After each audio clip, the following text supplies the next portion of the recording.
Hello my fellow comic book readers and welcome to the Yoshi Cast. I'm Yoshi.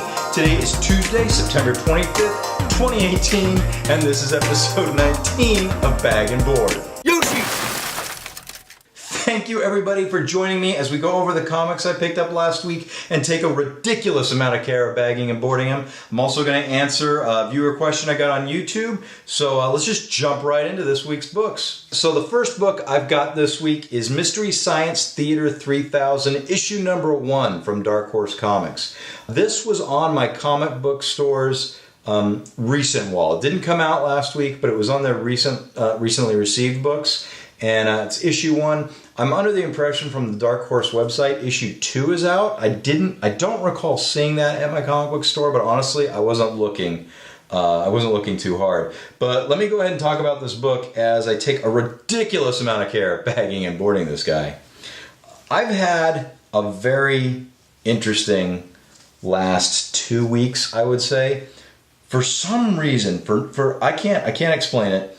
I've just been thinking, I want to watch Mystery Science Theater 3000. In the not too distant future, somewhere in time and space, Mike Nelson and his robot pals are caught in a nasty place. There's no reason why I haven't fired this thing up on Netflix and started watching it. I haven't watched it since high school. I loved it before then. And I know they've got new episodes thanks to a recent successful Kickstarter they did. But for some reason, Mystery Science Theater has just been on my mind and wanting to watch it on Netflix. Then I'm reading a comic book last week, Transformers Generation 2 issue 6. I'm pretty sure it was issue 6. But in this issue, very early on, you see a ship where everybody on the ship has been killed in this issue of Transformers. And dead at the console are Crow T Robot and Tom Servo. They are dead. I'm like, okay, so that's number 2. That's the number 2 thing that popped Mystery Science Theater 3000. So we've got Crow T Robot and Tom Servo are dead at this ship's console in Transformers Generation 2 issue 6, I'm pretty sure.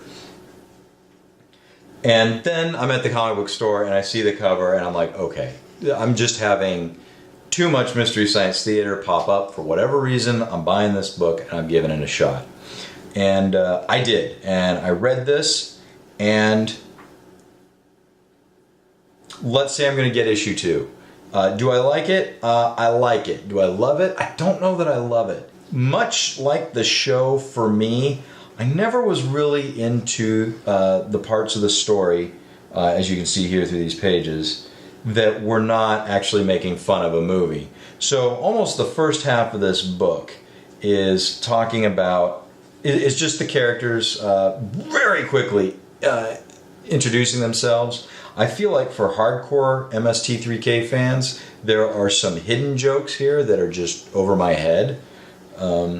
But, you know, for a quick do the thing, this does the job. They're explaining here how they are going to subject everybody on the ship to a comic book.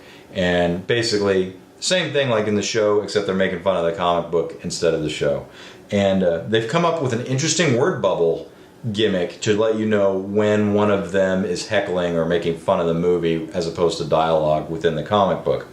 And this book that they've chosen, I think it's Johnny Jason, Teen Reporter, is an actual comic book. I was pretty stoked about that. I had to Google it. I found it. It exists. They are making fun of an actual comic book, which is great, I think. I also kind of feel like if I end up really falling in love with this series, I'm going to have to hunt down those original books to go with these just for fun, just to be able to go through and see what the difference is. But this is an actual comic book that they're making fun of. They've changed the name just to make more fun, to have fun with it. Unlike the movies where they make fun of it, the characters do sometimes have interaction within what's going on in the comic book. It's pretty good, and you can tell when someone is heckling or making fun of the movie because they put this little dot in on the word bubble, so you know this is one of the guys that are usually at the bottom of the movie, just making fun or injecting their own lines. And when I got to this part, I started laughing. I did enjoy that. This part felt like Mystery Science Theater for comic books.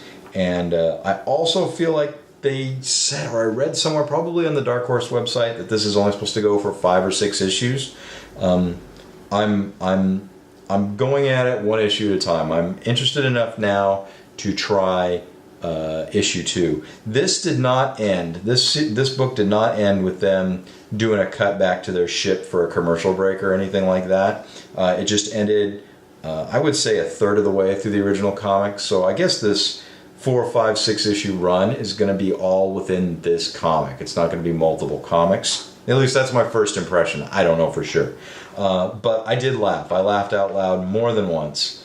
It wasn't a Cosmic Ghostrider kind of laugh. It was a mystery. It was like a sincere Mystery Science Theater 3000 kind of laugh, which I was glad for. Also, I'm having trouble reconciling with the fact that Mystery Science Theater 3000 died in Transformers Generation 2 issue 6.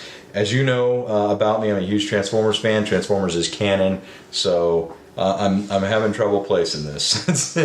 I'm fighting with it a little bit. But it's fun. It's all in good fun. And I am looking forward to issue 2. I'll have to let you guys know what I think, if I continue to read it or not. But yeah, this was money well spent. I did not feel like I threw my money away at this, though I was slightly worried I would be. I'm glad I don't feel that way. I'm very glad I don't feel that way. The book was $4, $3.99. This was my favorite cover. They had 2 covers on the shelf, I want to say. This was my favorite one. And I'll be honest, being the blank comic book collector that I am disappointed that there was not a blank cover available for this. I haven't seen any online. I haven't seen any pop up. I haven't looked that hard, but I think the blank would have shown up on the Dark Horse website, so I didn't push it too hard. Yeah, definitely a fun read. You have to open up the book to find out what the actual name of the comic book is. They come up with some sort of science-y gimmick to change the name of the comic when they send it up to those guys up in their spaceship and subject them to this. But yeah, they make fun of it. It's a cheesy comic book. They successfully make it entertaining through their jokes and through their sarcasm, and they're injecting their own lines. And we'll just have to wait and see what happens with issue 2. I am going to go back this week to the comic book store and check and see if they have issue 2, because I do, just based off the Dark Horse website, I'm pretty sure it's out, and I'll have to let you guys know. But yeah, this is Mystery Science Theater 3000, issue number 1. It's a very good book. Give it a shot, and I'll let you know if I continue with it. Alright, next up is Grimm Tales of Terror. You guys know I have recently fallen in love with this. I read the first volume, and I have picked up a couple of issues here and there just because the covers are beautiful, and that's why I buy them. I still want to collect them as volumes, though, not strictly as individual issues. However, Halloween is coming up. I love Halloween, and I love jack-o'-lanterns, and this Grimm Tales of Terror has a 2018 Halloween special. There's no issue number on this. Halloween special only. Great jack-o'-lantern, great scene. It's going to be hard to draw something, to render something like this, and not think of the movie Trick or Treat for me. But it was really cool. I love this cover, so I bought it. I went ahead and I also read it. So if you don't want to be spoiled on this, just skip ahead to the next book. The story in this book follows the same basic theme as all the Grimm Tales of Terror stories do, which is great. You know what you're getting into. There are essentially 4 stories in this special issue, and it is a longer than normal issue also. And the price for this guy was $6, $5.99. Yeah, I'm just going to go over this real quick. These guests show up to a house. They think they're going to a Halloween party. The headmistress, the receptionist, the person at the house that greets them tells them 3 individual stories. First story number 1 takes place in 1893. about how a child died because there was no jack-o'-lantern put out in front of their home the night before Halloween or on Halloween night to protect them from evil spirits. The next year, the neighboring town is all afright about this, and they all are building jack-o'-lanterns. Turns out that the town's teacher is the one that killed the child in the neighboring town, and when he went out Halloween night to go kill somebody, one of the jack-o'-lanterns out front of the first house he walked in front of exploded and killed him.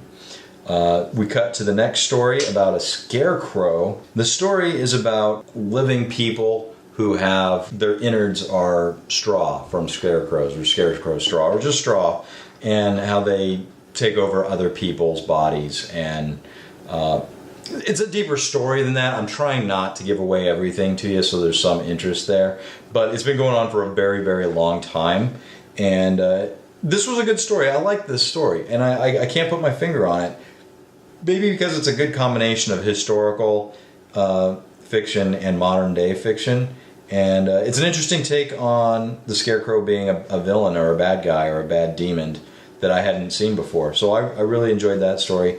The last story here is about a town, a small town-ish, and all the kids are out trick-or-treating, and everybody's been told not to go to this one house. But these kids get the nerve, they go knocking on the door, trick-or-treat. The old guy, who looks ugly as sin, I might add, gives them the largest candy bars they've gotten all night. Full-size candy bars, not just the Halloween small-size candy bars. And that evening at home, all these kids throughout town start to get sick, and the parents kind of rally up and they go and they beat this old guy who is just ugly as sin, beat him to death. And turns out that they find out shortly afterwards that all the kids were sick because of food poisoning. So many people that night had ordered pizza, which happens in the book, and there was food poisoning, salmonella or something in the pizza, and it just took out half the town. Half the town just got crazy, wicked sick. And then at the end of the book, you find out all the guests who thought they were at a Halloween party were either a sexual offender, abuses elderly people in a nursing home, or sells prescription drugs to the local youth. And they are all murdered within this house. They're all killed within this house, which is kind of the main girl in every single issue of Grimm Tales of Terror. That's her shtick, like kind of putting a balance there where there wasn't, with all these mean and murderous people. I really did enjoy this book.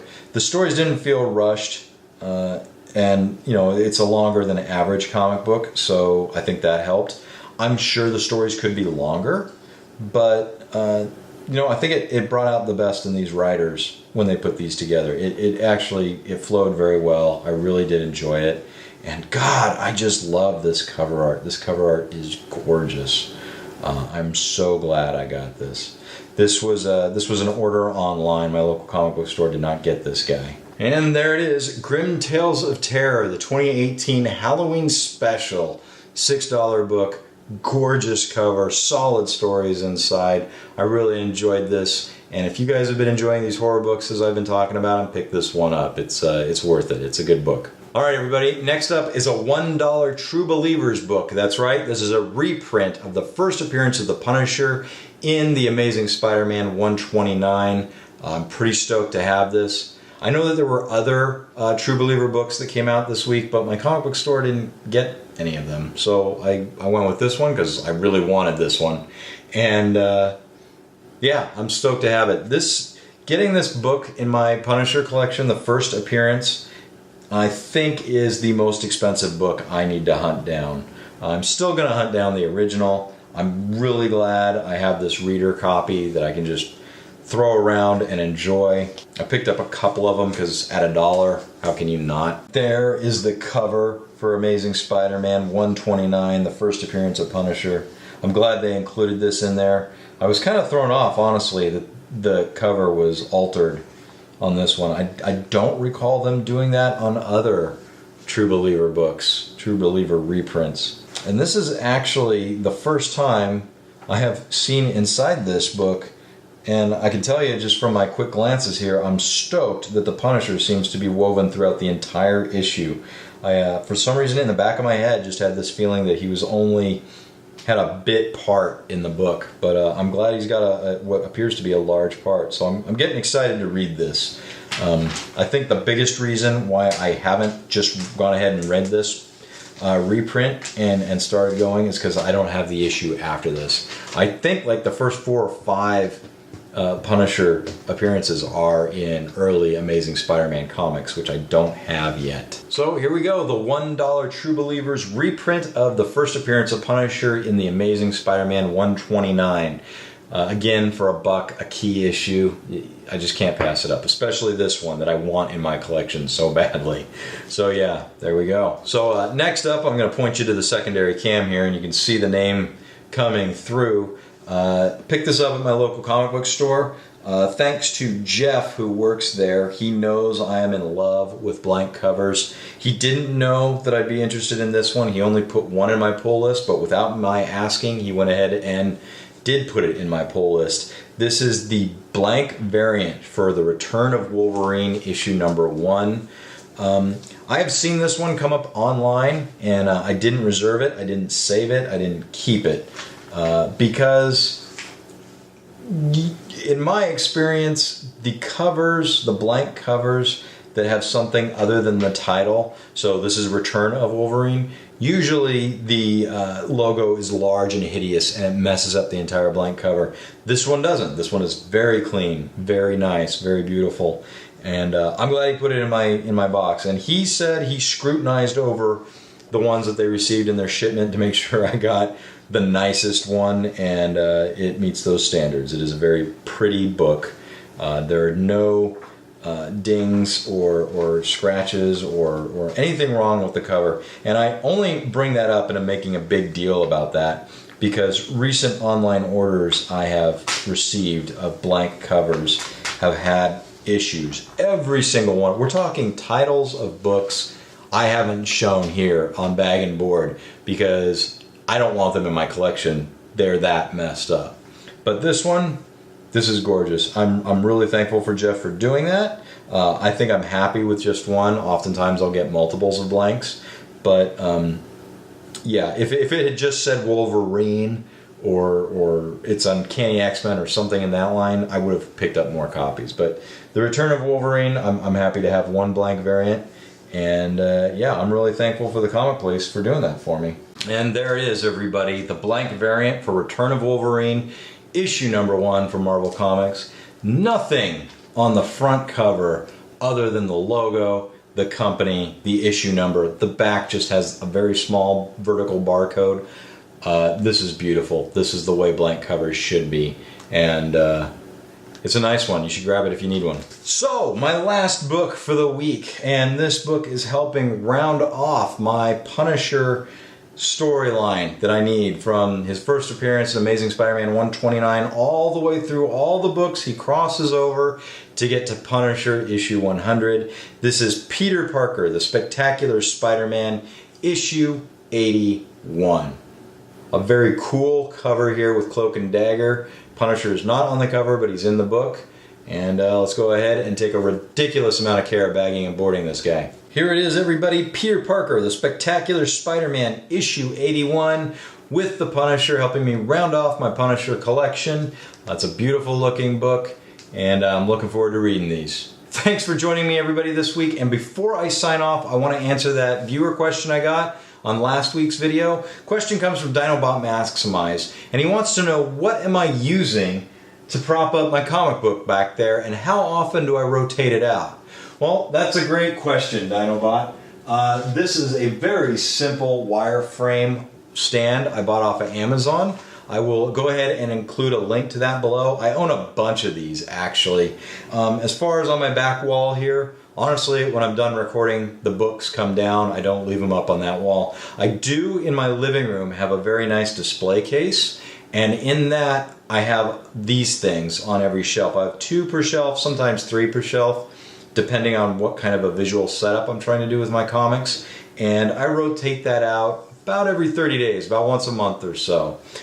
So yeah, I will go ahead and include a link to this down below. Thank you very much for your question, Dinobot. I appreciate that. Thanks for joining me, everybody, as I took a ridiculous amount of care of bagging and boarding my books this week. I really had a lot of fun. I hope you did too. I hope you're enjoying my reviews, and I'll catch you in the next one.